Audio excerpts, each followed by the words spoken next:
Professor Morandi, thank you very much for joining us here on the program. Did Iran majorly miscalculate? Because even now, President Trump is providing Iran with an off-ramp, telling them to come to the negotiating table. At what point will Iran take that offer?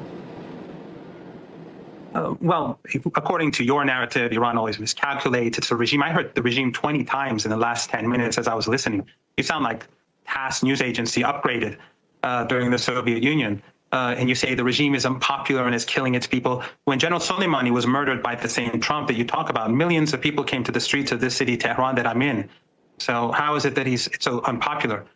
This propaganda that you're producing is only justifying aggression. What the Israeli regime did was aggression. What it did was unjustified aggression. And Netanyahu has been saying for over 30 years, some say up to 40 years, he's been saying that Iran's on the verge of creating a nuclear weapon. And thanks to people like you, he gets away with these lies. But people can go online and check how many times he said. Professor Morandi, if you could just focus on, I know your narrative and I know the line you take, and we've spoken a number of times, and I'm sure, but if you could just focus on answering the question, in terms of the nuclear talks, on day 60, as far as we know, Donald Trump had said Iran has 60 days. Israel attacked on the 61st day.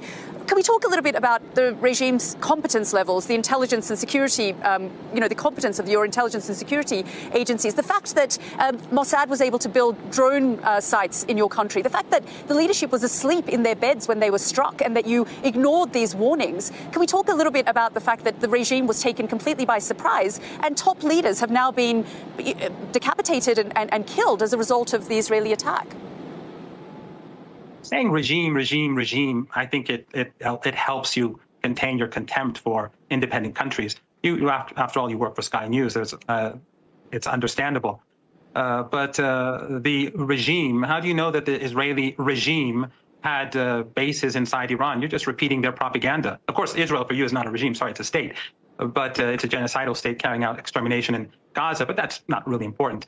But how do you know that we're trying to give you airtime so that you can give us the Iranian perspective on this. And we want to know, and I want to understand, Iran's position here. Will you come to the negotiating table now? Donald Trump, after these series of airstrikes and this attack was launched, called on Iran to come back to the negotiating table. As the spokesperson of the regime, or as someone who worked closely with the negotiating team, do you believe they will come to the negotiating table now? Well, your regime should know we were at the negotiating table. It was Trump that conspired with Netanyahu to attack Iran. This is how you twist the truth. You shouldn't invite me because you're easily exposed. Iran was negotiating. Initially, Trump had one position, and so did Witkoff. And then they flipped and said no enrichment, and then they continued the negotiations. And the night before the attack, Trump said that we don't want war. And then after the attack, he said, we're all for it. And you're saying Iran? Is Iran going to come back to the negotiating table? The audacity. Come on. Show at least a bit of integrity.